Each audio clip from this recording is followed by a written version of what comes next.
here I am at the Toronto airport in the middle of a blizzard, and all the planes, they're getting frozen over, and here I am trying to fly on standby.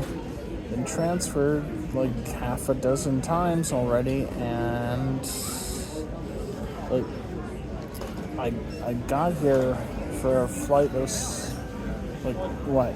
Final call for passenger Aaron Kessel traveling to Ottawa. Kindly proceed to gate D. Yeah.